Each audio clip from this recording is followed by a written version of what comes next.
Yo, yeah, this is a bit of a weird video to make. I haven't touched PUBG in 8 months since we didn't qual for the last PCS. But it felt really weird to just leave what was such a big part of my life entirely behind, without saying anything. I didn't want to do like an official like twit longer or fucking official retirement video. I don't care about any of that, but it did feel very weird not to debrief, I guess. So essentially what this video is for me is a debrief, and for anyone who watches it through to the end is I don't know, a fucking story time video, a video where I just kind of reminisce and talk about the career that I had. And sorry for the lighting as well. I know it doesn't make me look very flattering, but I don't have any ring lights or anything like that. This is just off the fucking cuff, raw, unedited. Okay, well, it's gonna be edited, but raw thoughts. I don't have a script or anything like I usually do. This is just me talking bullshit to a camera, which I don't really do, so we'll see how this goes. But yeah, I apologize for the shitty lighting. Essentially, the TLDR is that I won't be competing anymore. I don't plan on jumping back in the PUBG ring. That doesn't mean I'm entirely out of esports. I think having come this far and tried as hard as I have, there's just an inherent competitor in me, and at some point, maybe that person will come out again, and I'll feel like competing again. There's just no games that look interesting, or games that I can just kind of hop into and learn, and kind of ride the esports wave with. Like there's nothing fresh and new that's just come out that interests me and that I can learn along with everyone else, like we were with PUBG back in the day. But yeah, that's the TLDR, is not competing anymore. Don't plan on competing in PUBG anymore. I'll be focusing mainly on content as I kind of get my shit together and learn how to do the whole content thing. I tried it once in the past with streaming, but I didn't really work out because I was an idiot and didn't upload anything on YouTube, which I'm now doing. But yeah, that's the TLDR. So if we take a look at my Steam profile, I put a picture in the video. There's a date that is the 27th of February 2016. So I would have been 17 or 18 at the time. And at that time, I was a young man with big fucking dreams. And I was like, yep, on this day, I was like, yep, I'm going to go pro in an esport. At that time, I was competing in CSGO. That didn't work out. But it did kind of work out with PUBG for a little bit at least, which we'll get to. But that was the dream since the beginning.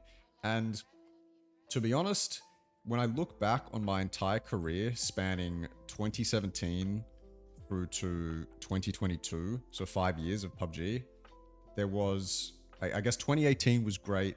2019 was the best year of my life, without a doubt. And then 2020 sucked, 2021 sucked, 2022 sucked.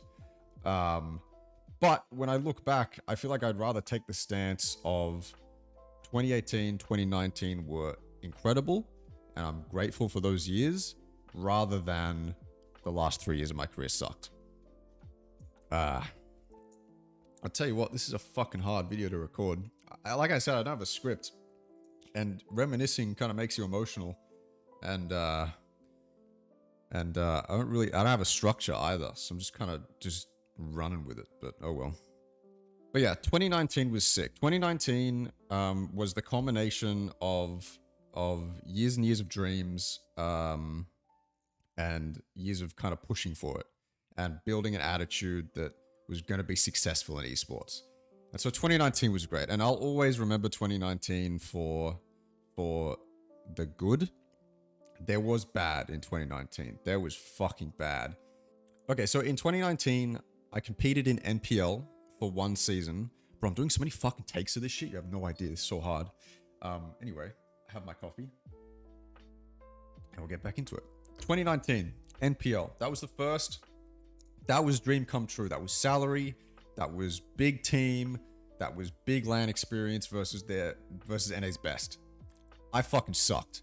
I did not perform. I did not live up to expectations of what I had done before that. Because before that, I had done Star Ladder in Ukraine, which was also surreal. but I had done really well there. And so people were like, oh shit, this guy's fucking insane, let's pick him up. And then Wildcard picked me up, and then I underperformed. Didn't help that I was in a shitty environment, and that's where like NPL is simultaneously the best but also worst part of that whole NA experience. Anyway, so NPL was great and it sucked at the same time. There were a lot of people during my time in NPL that made it really, really, really fucking good. A lot of the people in NPL made it really fucking fun. Shout out Peter. Shout out basically any player that was there. If you came up to me and spoke to me, if you had a conversation with me, if you fucked with me, shout out to you. You made that time very, very good for me. Shout out to the team I was on, even though it wasn't the best environment. There were still great people on that team that looked out for me. And the managers of Wildcard at that time as well, they were exceptional too. And shout out to my manager that I had at the time as well, Chris. He fucking moved the Earth and Mars for me during that time. So yeah, NPL was interesting, really good and really bad at the same time. And I suppose I do want to tie in my experience with working with PUBG into this video as well, but maybe I'll get into that a bit later. I think NPL was mainly a really good experience. The only thing that I'd say about NPL, and this is the same for every other official PUBG event that I went to, which was that, actually we'll get into that later, But for the most part, NPL was really good and the production was phenomenal. And shout out to the talent as well. The one day I went onto the talent desk was fun as hell. So, but before NPL, I don't know why I started with NPL because that's not chronological order. But before NPL, I actually got a lot of experience that I was very happy with. Ukraine, I went to Starlight Ukraine as a sub and did really well. And so honestly, that kickstarted the entirety of 2019. So I'll forever be grateful for that. That was a great time. Shout out Tainted Minds, shout out Benshu, shout out Subslayer, shout out Jukesy. Great fucking guys. But yeah, I did well there. And then after that, people were interested in me, specifically Ghost. Ghost contacted me and was like, hey man, come to a boot camp in LA and then we'll go to Romania and we'll compete in PGL Fall or whatever the fuck it was. And, you know, I can tell you, man, I'm an emotional fucking guy. I'll be honest. So when I started to get the messages of interest from people who were in teams that I could only ever dream of joining, bro, that fucking feeling, I feel like every esports player probably has it. Or maybe it's only if you kind of go from 0 to 100, but when you get messages that kind of indicate to you like, shit, like I've made it, you know, that's an entirely different feeling. And it's one that I'll never forget. But yeah, so with Ghost, I boot camped in LA. That was a great experience. Shout out Ghost, McCoy, Balak, Frolicker at the time, Jabroni as well. Shout out all those guys, great fucking people. They made that boot camp really fun, and then they made Romania really fun as well. Romania was a great time. I didn't perform very well in Romania. I don't know exactly what happened. I don't know what caused me not to perform well. Can't really remember, but it was a great time. And I remember Nefahor was there, Linksy was there, Heifer was there, McClutch was there. And we got drunk on the last night and it was great fun. So Romania trip, 10 out of 10. But all jokes aside, PGL and Ukraine were the building blocks of my career. And in terms of production from the tournament organizers, Starladder and PGL, they ran fine. And that experience as a whole was great. That was during kind of like the golden era, I think, of PUBG events where GLL, Starladder, PGL, that was another one, I think, I can't remember it. They were running events just as third-party LANs. And I think that was the golden era because of those events. It really made you feel like there was a lot of opportunity, and it gave other TOs the opportunity to host their own events, and there was a lot of, yeah, it just felt really, I feel like that's what an esports scene should feel like, right? Not just exclusively ran PUBG events. I feel like that kind of doesn't let the scene thrive very much. So at the time when PGL and Starladder and GLL were running events. It felt really, really good. Felt like there was a lot of opportunity. Anyway, moving on. So then we had NPL. After NPL, I got dropped. Fair enough. I was dog shit. And then I joined Atletico again, which was the team I was on with Zoid, Happy, Luke, and Flood, at different points before I came to America. And then as that team, we went to Sweden for the GLL Grand Slam and came second. And while it fucking sucks that we didn't come first, and who knows what the landscape of all of our careers would have looked like if we had come first. Coming second at a big international event like that was fucking mind-blowing, man. Mind-blowing. That's the peak of my career. That entire 2-week period, because we boot camped up to that event, was absolutely the peak of my life. Like, genuinely, I mean that when I say this. That 2-week period, best 2 weeks of my life. Sweden was sick. The event was sick. Everything about it was sick. And it's something that I reminisce on very, very, very fondly. Something I want to touch on, which is very important, that I really started to notice at GLL, was how fucking friendly and down to earth and kind the entire PUBG community is. At GLL, granted, most people did the talking to me because I'm a socially awkward idiot, but they were so nice and they were so kind, and everyone was just like, it was so easy to fuck with everyone, and so that's when I really started paying attention to relationships and everyone that I met there was just a fucking G, man. Jay Bowler, our admin at that event, fucking G, man. Absolute G. He's still a G to this day. But no, that's when it really hit me that like everyone that's in this community is just so easy to fuck with and really nice. So, but yeah, GLL, peak of my career. Phenomenal event. GLL, every GLL event I've been to, is it 2 or 3? 2. Every GLL event I've been to, which is 2, have been phenomenal. Shout out, what's his fucking name? Simon Sunden. Shout out Simon Sunden. I don't know if that's how you pronounce your last name. You've ran incredible events every time I've been there. So this is when I want to take a moment to shout out as many people as I can that I met throughout my career and that made my career a much more enjoyable career. Yo, so this is me from the future. There's some people that I didn't properly give respect to, and I didn't shout out very properly. Valkyrie, one of them, was our player manager in Atletico, and has just always been a great friend. No matter what, whether he's been our manager or not, he's always just been fun to be around. And all the talent, I fucked up. When I was shouting out talent, I did such a shit job at it.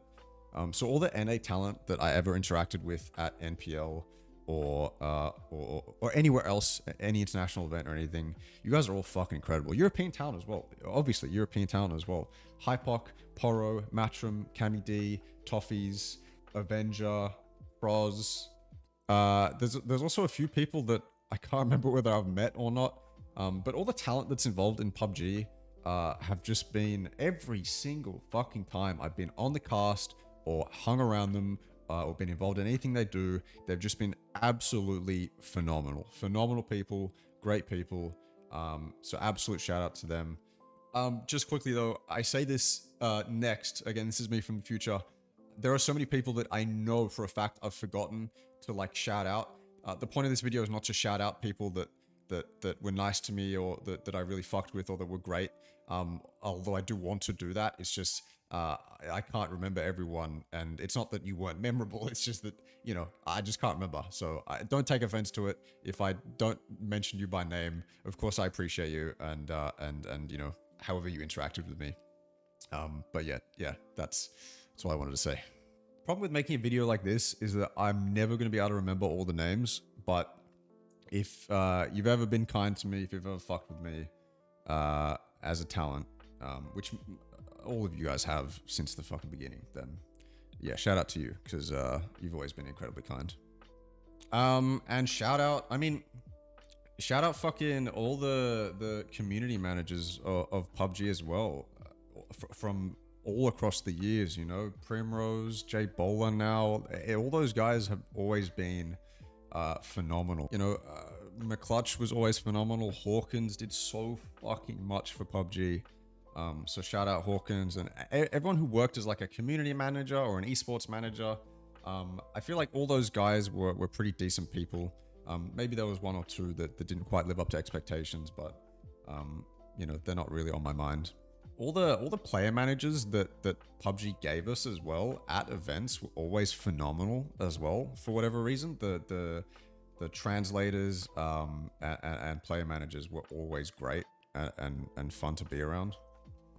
And I mean, shit, bro. I don't know how the fuck I'm gonna shout out or like reminisce on every player, every teammate that I ever had. Bro, if you're a player in the PUBG community and you've spoken to me, you're in my good books. Like, everyone was always so nice and so kind, and I never had any problems, apart from one incident. I never had any problems with egos or anything like that. Like, I feel like everyone in the PUBG community is mostly nice and decent people. I feel like the thing that fucks with the PUBG community the most is how tight-knit it is, and then that kind of leads to some fuckery sometimes. And I feel like the only thing that really messes with PUBG is like maybe egos and shit like that, but no one was ever incredibly, apart from one incident, no one was ever incredibly toxic or unhinged in any way. So yeah, shout out PUBG community. But no, seriously, every player I ever met, or every player I ever teamed with, was fucking dope, you know. Zoid for fucking taking me in, Nick on my team for a little bit. Shout out fucking Luke, shout out Flood, shout out Nico. Bro, I can't name everyone, man. I can't. It's impossible to name every player I've ever played with who was on a team with me. I'm not doing it. I'm not doing it. If you know that I'm grateful for you, you know, and we'll leave it at that, all right? I'm not fucking doing that, bro. I can't name everyone. Are you kidding me? Especially not going back in the day. This video is titled "My Experience as a competitive PUBG player." So how actually was that experience? It was very mixed. It was very mixed. I don't know if you'll find any PUBG player, competitive PUBG player, or even casual PUBG player who has like fond memories of the way they've managed the game or the way they've handled the game. I think we can probably give a decent shout out to the way they've done esports, but the way they've handled the rest of the game is so fucking abhorrently bad, man. So bad. It will go down for me as one of the worst handled games ever. Worst developed games ever. PUBG as a game is great, but the handling of it, the continued development of it, holy shit, man. I mean, there's way too much to talk about. 2019 was great. Say end of 2019 to like onwards, shit was probably going downhill from there. But as I said before, everyone I ever spoke with that was employed by PUBG, like a community manager, an esports manager, or anything like that, they were all phenomenal. Absolutely all of them were phenomenal and kind of nice, and we got information out of them. All the higher ups at PUBG just basically don't exist. I haven't been to any of the recent events. Like, I didn't go to anything in 2021 or 2022. I know they ran LANs in those years, so maybe it's changed. But when I was playing, honestly, it felt like they just didn't give a fuck. And to this day, it kind of still feels like they don't give a fuck. Yo, so this is me from the future again, because the audio in one of the clips cut off, but I was actually talking about something quite important. So I'll try and repeat it. Essentially, I was talking about the experience as a player, and one of the things I felt like when I was playing, both in the LAN era and the online era, was that PUBG failed to treat their competitive players as competitive players. It felt like a lot of the time they would just like hop in the server for our entertainment and then get off, and you know, that's your entire role here, which sucks. You know, you don't want to be treated like that. And of course, I'm over exaggerating, of course, but one of the examples I gave was that in the NPL studio. So I was there for NPL and I was there for PGC 2019. They didn't let you warm up, and obviously, you know, you can't touch the PCs for anti-cheat reasons or whatever the reasons were. Obviously, I understood, but it's kind of an example to me of they don't know what it's actually like to be a player. Like, they would just like hop on, perform your tricks and then leave. You know, that's what it felt like a lot of the time. I think that feeling carried on to the online era as well. But yeah, the audio cut off when I was talking about that, but I felt like it was really important. And I also mentioned that I hadn't been to any of the recent lands in 2021 and 2022, so maybe those lands feel different. I'm not sure, but that's what it felt like when I was playing. So yeah, anyway, the experience as a PUBG player, casual or competitive, when it comes to the actual game and the development of the game and the choices they make for the game. Again, that's a big point of conflict, because it feels like they don't know what the fuck they're doing. So many choices were made that make absolutely zero sense. So many things were done to the balance of the game, to the choices when it came to esports, to additions, removals. This is something that really pissed me off as a player. Was we have people who are changing shit in the game we love most that have no idea what actually happens in the game. Like, to this day, I am convinced no one at PUBG Corp actually fucking plays PUBG, you know? Like, people who make the decisions, I'm convinced they don't actually play the fucking game. I haven't really kept up, but even recently, shotguns are fucking busted. That's a huge problem right now. And they buffed them, which, you know, no one asked for, but there you go. Have a shotgun buff, and it completely fucked them up. Shotguns are the most busted thing in the game. And then recently, they made a change that removed their spawn rate by 30%. But that wasn't the problem to begin with. The problem is that they do too much fucking damage at a reasonable range, and it just ruins like close quarter fights. So the problem wasn't the spawn rate, it was their actual damage output. So again, out of touch with what actually the problem is. And there were so many examples of this throughout my time playing. As I'm looking back at this section where I criticize PUBG. And that's all this really is criticism. It's just me being as open and honest as I can about how I felt, and how, and I feel like I speak for most people when I say this stuff, but I mean no harm by it. I think if any emotion comes out, it's purely because that's the game I was playing competitively, that's the game I loved, and to see it managed in a way that most people thought was objectively bad, it really just sucked. But I think one thing I failed to mention that I really want to mention and hammer home, especially to the casual players who are viewing this, the way that they added balance changes, the way that they messed with rule sets and weapons and spawn rates, and you know, anything that you can possibly change, the impact that had on the competitive aspect of the game goes unnoticed by a lot of casual players, but it made the experience way worse, and it just made the experience a lot more frustrating. And so you might see a certain nerf or buff to a certain aspect of the game, and in casual play or in ranked or whatever, it's not that big of a deal, but in competitive, it actually is. And the other thing that I didn't mention at all when I was doing this yesterday for whatever reason, even though it was a huge part of controversy, was the winner chicken dinner stuff.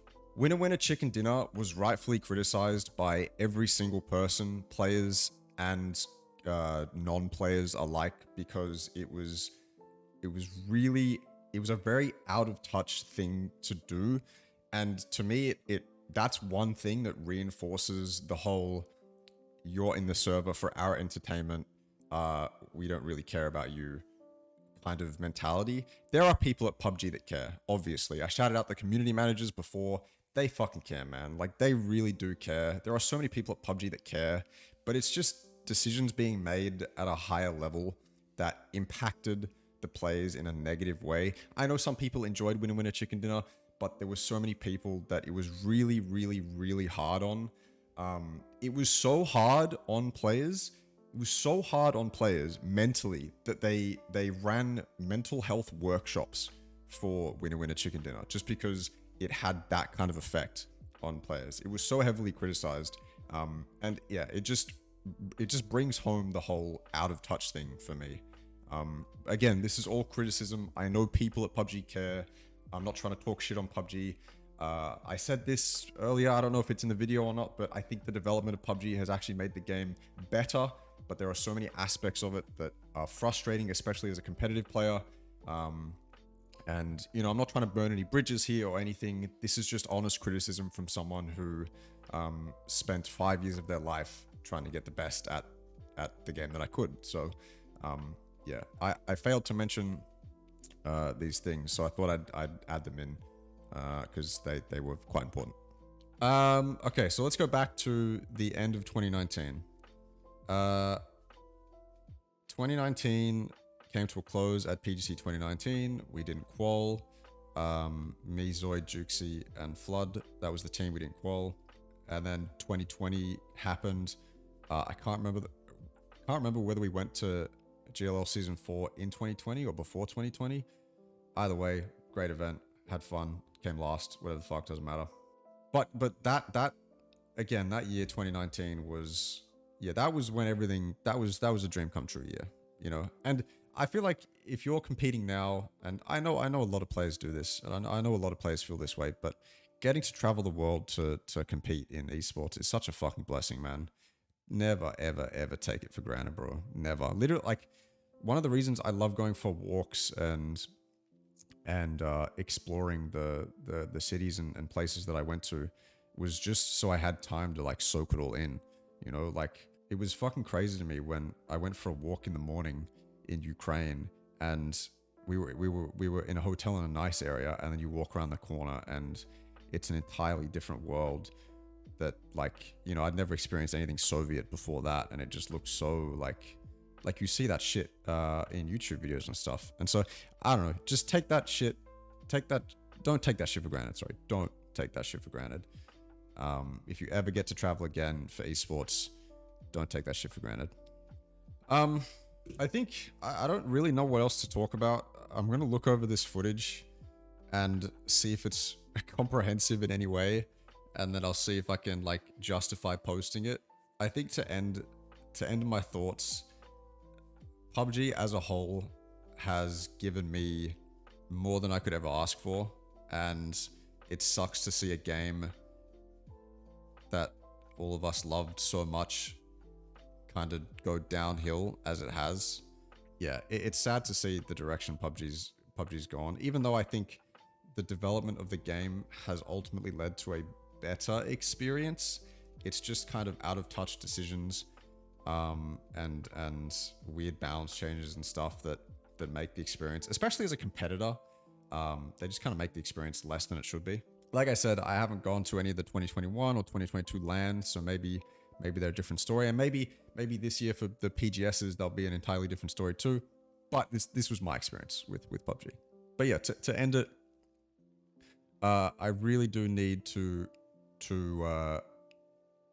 shout out everyone again. If you ever spoke to me, were ever kind to me, if we were ever on a team together, you made my PUBG experience great.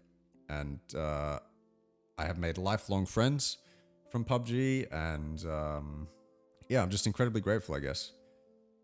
Being able to have such a solid friend group come from a shared experience is really great. And yeah, I don't know how to end this, man.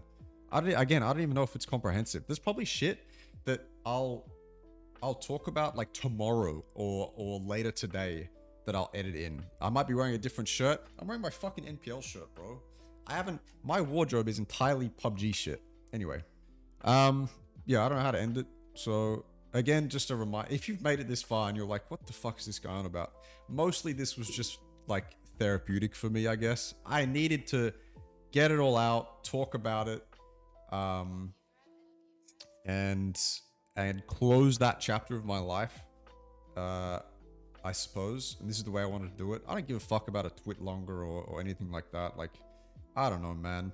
I used to be so superficial, like, holy shit, I'm gonna retire, I need to make a tweet longer, and I need to write and shout out these specific people, and I don't care about that anymore, bro. I'm at the point, I'm almost 25 now, and I'm starting to give less of a fuck each year. So I just thought I'd put the fucking camera on and speak. But I think the esports side has always, it's always ran how it's supposed to, I guess. It's just never been, I don't know, man. Fuck. I don't know how to end this shit, dude. I'm done, man. Thank you for watching. If you, oh god. If you stayed all the way to the end, I love you. Appreciate you. Everyone's great. Everyone's nice. I love you all. Yeah, subscribe if you haven't already. And, yeah, goodbye. Thanks. PUBG was fun. Maybe I'll get back into it. Probably not, though. See ya.